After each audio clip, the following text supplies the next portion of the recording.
Morning दोस्तों, easy math YouTube channel में आपका स्वागत है। आज जो हमारा टॉपिक है वो है परसेंटेज टॉपिक में मैं आपको परसेंटेज का बेसिक नॉलेज समझाऊंगा। परसेंटेज जो है वो क्यों ज़रूरी है, परसेंटेज क्या है, ये कैसे काम करता है, ये किन किन चीज़ों में उपयोगी है, उसके सब के बारे में मैं डिस्कस करूँगा। आज के समय में जितनी प्रतियोगी परीक्षाएं हैं उनमें किसी न किसी रूप में परसेंटेज ज़रूर पूछा जाता है। आपको ज्योमेट्री का क्वेश्चन है उसमें भी परसेंटेज का कुछ न कुछ ज़रूर मिला हुआ रहता है। तो परसेंटेज लाभ हानि में काम आता है, समय काम में काम आता है, चक्रवृद्धि ब्याज टॉपिक में काम आता है, अंकगणित का कोई भी भाग हो, हर भाग में परसेंटेज का उपयोग आपको मिलेगा। ठीक है, तो परसेंटेज का बेसिक हम जान लेते हैं, परसेंटेज क्यों ज़रूरी है। तो परसेंटेज क्या है कि परसेंटेज में हम ये बोलते हैं कि 100 के सापेक्ष कोई संख्या कितनी है वही प्रतिशत कहलाता है। अभी आपको क्लियर नहीं होगा कि 100 के सापेक्ष कोई संख्या कितनी है वही प्रतिशत कहलाता है, इससे बिल्कुल क्लियर नहीं हो रहा है। तो हम इसको उदाहरण के तौर पर समझाएंगे कि जैसे मान लीजिए कि हमारे पास 50 आम है, ठीक है, उसमें से 20 आम सड़े हुए निकल गए। तो हमको ये मान के चलना है, ये ज्यूम करके चलना है कि हमारे पास अगर 100 आम होते तो कितने ख़राब होते, कितने सड़े हुए निकलते। तो ये जो 100 के साथ जो कंपैरिजन है, 100 के सापेक्ष जो कंपैरिजन है, 100 के सापेक्ष जो हम मान निकालते हैं वही उसका प्रतिशत है, परसेंटेज है। तो अगर 50 आम में 20 आम सड़े हुए हैं तो 100 में कितने सड़े हुए होते। तो ऑब्वियस है 100 अगर हमारे पास आम होते तो 40 सड़े हुए होते। तो ये जो है हमारे पास अगर ये पूछा जाएगा कि कितने परसेंट आम सड़े हुए हैं तो हम बोलेंगे 40% आम सड़े हुए हैं। तो अब प्रतिशत और भिन्न दो अलग अलग चीज़ें हैं। तो प्रतिशत और भिन्न, प्रतिशत में हम क्या करते हैं कि हमारा बेसिक पॉइंट रहता है 100 के सापेक्ष हम कोई संख्या निकालते हैं वही प्रतिशत कहलाता है। अब भिन्न में क्या होता है कि हमारा बेसिक रहता है वो है 1 के सापेक्ष हम निकालते हैं। अब आप लोग सुने होंगे कि आना शब्द सुने होंगे कि 8 आना, 4 आना, 12 आना, 16 आना, ये भी एक आंकड़ा का कंपैरिजन ही है। जब हम आना शब्द का प्रयोग करते हैं तो बोलते हैं कि 8 आना, उसमें बेसिक को जो है, इस परसेंटेज में बेसिक को 100 माना गया है, भिन्न में बेसिक को 1 माना गया है, और आना वाला जो सिस्टम है उसमें हम बेसिक को 16 मानते हैं। 100% यानी कि 16 के बराबर है, भिन्न में 100% 1 के बराबर होता है और आना में 16 के बराबर होता है। तो 16 आना मतलब 100%। अब ये बॉक्स आपको दिखाई दे रहा होगा, ये बॉक्स में देखिए, ये जो बॉक्स है, इस बॉक्स में क्या है, इस पूरे बॉक्स को हम 100 मान लेते हैं। अगर हम इसको दो भाग में डिवाइड कर देते हैं तो ये एक भाग को हम बोलेंगे 50%, दूसरे भाग को 50%। ठीक है, अब हम अगर भिन्न के रूप में जाते हैं तो भिन्न में जो बॉक्स बना हुआ है इसको हम बोलते हैं एक, पूरा एक है। अगर हम उसको 20 से काट दिए तो आधा हो गया। ठीक है, तो एक मतलब भिन्न में परसेंटेज में 100% मतलब भिन्न में एक। तो 100% को हम परसेंटेज को इस टाइप से लिखते हैं, परसेंटेज ये हो गया। अब 100% को हम जब भी 100% लगता है उसको भिन्न में बदलते हैं तो 100/100 यानी कि 1, यानी कि अगर 100 हिस्से को हम एक मान लें तो हमको 100 से भाग देना पड़ जाता है। इसलिए हम परसेंटेज को जब भिन्न में बदलते हैं तो क्या हो जाता है कि 100 से भाग देना पड़ता है। उसी प्रकार जब हम भिन्न को परसेंटेज, चूँकि परसेंटेज में जो है 100 से हम 100 हमारा बेसिक होता है और भिन्न में हमारा बेसिक एक होता है, तो उस टाइप से जब हम 100 को भिन्न को जब प्रतिशत में बदलते हैं तो हमको 1 से 100 गुना करना पड़ता है। इसलिए जब भी हम भिन्न को प्रतिशत में बदलते हैं तो हमें 100 से गुना करना पड़ता है, और जब हम प्रतिशत को भिन्न में बदलते हैं तो 100 से भाग देना पड़ता है।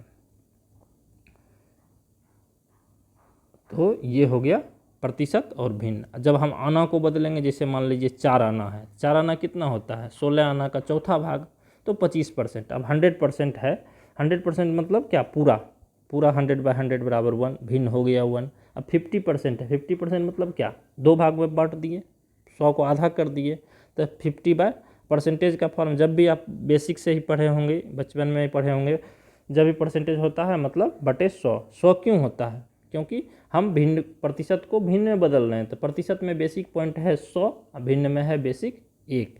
तो जब 100 को हम 1 में चेंज करेंगे तो 100 से भाग देना पड़ेगा, और 1 को जब हम 100 में बदलेंगे तो 100 से गुना करना पड़ेगा।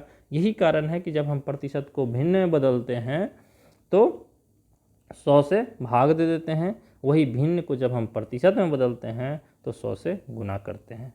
तो उसी प्रकार जैसे देख लिए 100% है मतलब पूरा हिस्सा, तो 100/100 यानी कि एक भिन्न हो गया। 50% है यानी कि 100 का दूसरा हिस्सा, ठीक है, दूसरा हिस्सा यानी कि 50%, ठीक है। आधा कर दिए ना, पूरा है 100, आधा कर देंगे तो 50-50 हो जाएगा। इधर वाला भाग हो जाएगा 50, इधर वाला भाग हो जाएगा 50, और इधर वाला हिस्सा भी हो जाएगा 50। तो हो जाएगा, ये देखिए, इधर वाला हिस्सा 50 और इधर वाला हिस्सा 50, दोनों 50-50 हो जाएगा तो 50% हो गया। इधर वाला भी हिस्सा 50, इधर वाला हिस्सा 50। मान लीजिए कि ये 100 है, 100 में इधर वाला भाग को हम छायांकित कर देते हैं। छायांकित करते हैं तो बोलेंगे छायांकित भाग कितना परसेंट है? तो 50% छायांकित है, 50% छायांकित नहीं है। तो जब हम उसको भिन्न में बदलेंगे तो 50/100, चूँकि 100 था इसका बेसिक है, इसका बेसिक 1 है, तो हम 50/100 बराबर 1/2 करेंगे। उसी प्रकार 50% जब हम करेंगे, 50% बराबर कितना हो गया? 25% जब करेंगे तो 4 भाग हो जाएगा 100 का, तो इसका भी 4 भाग हो जाएगा। तो ये हो गया 1 का चौथा हिस्सा यानी कि 1/4। ये 25% 1/4 के बराबर होता है। उसी प्रकार 10% की जब हम बात करते हैं तो कितना हो जाएगा? 100 का 10वां हिस्सा यानी कि 10% बराबर 10, 10/100 बराबर 1/10। इसको 10 भाग में बांट देंगे तो एक हिस्सा जितना होगा वही 1/10 के बराबर है, ठीक है। 5% यानी कि इसको कितना करेंगे? 5% यानी कि इसको 20 भाग में बांटेंगे तब ना एक हिस्सा 5% होगा। तो 20 भाग में बांटेंगे तो इसको भी हम 20 भाग में बांटेंगे तो ये पूरा का 20वां हिस्सा, तो 1/20, 1% मतलब 100 भाग में बांटेंगे। तो अब परसेंटेज की दूसरी परिभाषा होती है प्रतिशत वह भिन्न होता है जिसका हर 100 हो। तो 100 हर वाला कैसा भिन्न होता है? वो परसेंटेज कहलाता है। 100 हर भिन्न वाला क्यों? भिन्न में जब हम प्रतिशत को बदलते हैं तो बटे 100, क्योंकि इसका बेसिक है 100, इसका बेसिक है 1। तो जब हम प्रतिशत को भिन्न में बदलते हैं तो उस समय हमको क्या करना पड़ता है? 100 से भाग देना पड़ता है, और जब हम भिन्न को प्रतिशत में बदलते हैं तो 100 से गुना करना पड़ता है। अब हम कुछ क्वेश्चंस ले लेते हैं। ये अब मुझे लग रहा है कि अब आप लोगों को ये परसेंटेज का बेसिक क्लियर हो गया होगा। परसेंटेज का बेसिक मैं एक बार और दोहरा देता हूँ। 100 के सापेक्ष कोई संख्या कितनी है, यानी कि परसेंटेज में जब भी हम कंपेयर करते हैं तो 100 से ही कंपेयर करते हैं, चाहे वो संख्या कितनी भी क्यों ना हो। जब हम उदाहरण के तौर पर और भी बात बताएंगे तो आपको और भी ज़्यादा क्लियर होता जाएगा। ये हमारे वीडियो का पहला भाग है। तो पहला भाग में मैं इसका बेसिक लेके चलूँगा, और कम्पिटिटिव एग्जाम में जितने भी सवाल आते हैं, जिस टाइप के सवाल आते हैं, सबको मैं कवर करूँगा और सबके बारे में आपको बताऊँगा कि कैसे उसको सॉल्व किया जाता है। अगर आपने चैनल को अभी तक सब्सक्राइब नहीं किया है तो सब्सक्राइब कर लीजिए, लाइक कर लीजिए और दोस्तों के साथ शेयर कर लीजिए, जिससे कि सबको पता चल सके कि परसेंटेज कैसे निकालते हैं, क्या यूज है इसका, ठीक है, और सबको फ़ायदा मिल सके, ठीक है। और अगर कोई डाउट रह जाता है तो आप हमें कमेंट कर सकते हैं, ठीक है। अब देखिए, अब क्वेश्चन आता है 20-50 का कितना प्रतिशत है। तो मैंने जो बेसिक पॉइंट बताया है कि बेसिस 100 होना चाहिए, तो यहाँ बेसिस कितना है? 50 से 20 को कंपेयर किया जाता है। परसेंटेज में कितना कंपेयर करते हैं? परसेंटेज में 100 से कंपेयर करते हैं, ठीक है। परसेंटेज में क्या करते हैं? हम 100 से कंपेयर करते हैं। तो यहाँ 50 को 20 से कंपेयर किया जाता है। ये 50 है, इसको किससे कंपेयर किया जाए? 20 से कंपेयर किया गया है, ठीक है। तो ऐसे भी मोटा मोटी समझिए कि हम 50 को 20 से कंपेयर करते हैं। हमने क्या बताया कि अगर हम कोई कंपेयर कर रहे हैं तो जो संख्या से कंपेयर करें उसको 100 के अनुकूल ले जाएंगे, यानी कि 100 से अगर हम कंपेयर करेंगे तो जो वैल्यू प्राप्त होगा वही। तो 50 का कितना प्रतिशत 20 है, ठीक है। इसको ऐसे बनाते हैं कि मान लेते हैं कि 50 का x% 20 है, ठीक है। तो का मतलब गुना होता है 50 गुने x/20 बराबर x/100 बराबर 20, सॉरी 50 गुने x/100 बराबर 20। तो x बराबर कितना हो जाएगा? 40%। ये समझ में आ गया, ठीक है।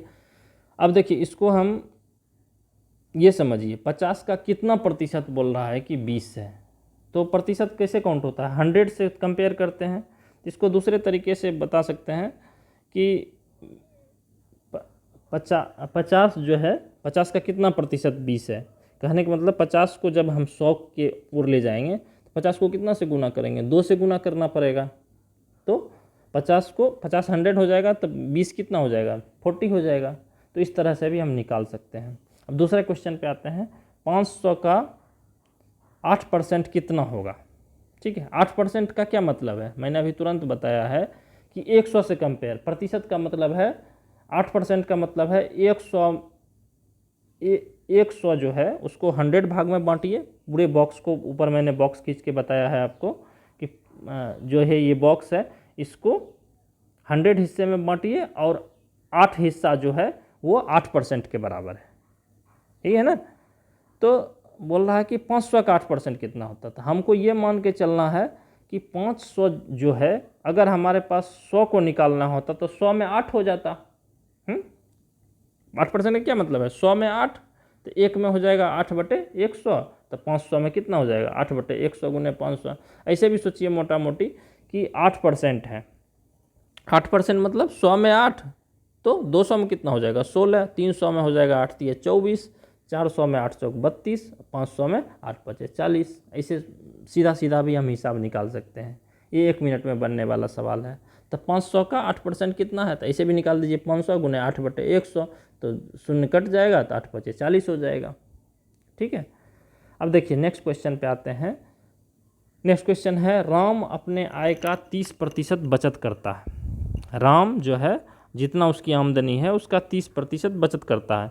यदि राम की आय 850 रुपया है तो राम कितना बचत करता है। ठीक है, इसको समझिए। इसको हम सीधे ऐसे भी निकाल सकते हैं। 8% 30% बचत करने का क्या मतलब है, अगर उसकी आमदनी 100 रुपया है तब ना वो 30 रुपया बचत करता है। 30% का क्या मतलब है, प्रतिशत का मतलब ही है कि 100 में 30। ठीक है, 30% का मतलब है 100 में 30, 20% का मतलब है 100 में 20। यानी कि प्रतिशत की परिभाषा में ही हम बताए हैं कि 100 के सापेक्ष कोई संख्या कितनी है वही प्रतिशत है। 30% बचत करता है मतलब 100 रुपया अगर उसकी आमदनी होती तो वो 30 रुपया बचत करता है। तो हमने डायरेक्ट लिखा 30% का मतलब है 100 में 30% की परिभाषा से ही ये स्पष्ट है। अब चूंकि 100 में 30 रुपया बचत करता है, तो अगर उसकी आमदनी, अब एक एक नियम से बनाते हैं, उसकी आमदनी 1 रुपया होती तो वो कितना बचत करता, 30/100 करता। और उसकी आमदनी अगर 850 रुपया है, लिखा है ना 850, तो वो कितना बचत करेगा, 30/100 गुने 850, यानी कि 245 रुपया। अब इसको दूसरे तरीके से समझिए कि 30% बचत करता है तो टोटल उसकी आय 850 है, तो इसको हम डायरेक्ट निकाल सकते हैं 850 गुना 30/100, इसे कर सकते हैं। ये शून्य ये शून्य ये शून्य कट जाएगा, और 5 × 15 5 बाकी 1, और 8 × 24 1 25, 8 × 5 × 15 5 बाकी 1 8 × 24 1 25, 255 रुपये। सॉरी, ये जो है ना ये गलती हो गया, 255 होगा यहाँ पे। ठीक है, तो इस टाइप से हम परसेंटेज के क्वेश्चन सॉल्व कर सकते हैं। अब परसेंटेज के डिफरेंट टाइप के क्वेश्चन आएंगे और उसको कैसे सॉल्व करेंगे ये हम आपको नेक्स्ट वीडियो में इसकी चर्चा करेंगे। ठीक है, अगर आपको इस परसेंटेज के टॉपिक में कोई डाउट रह गया है तो ज़रूर आप कमेंट करके मैसेज कीजिए। मैं आप हर मैसेज को पढ़ता हूँ, हर मैसेज का जवाब दूंगा। और अगर चैनल पे नए हैं तो like share and subscribe. Thank you.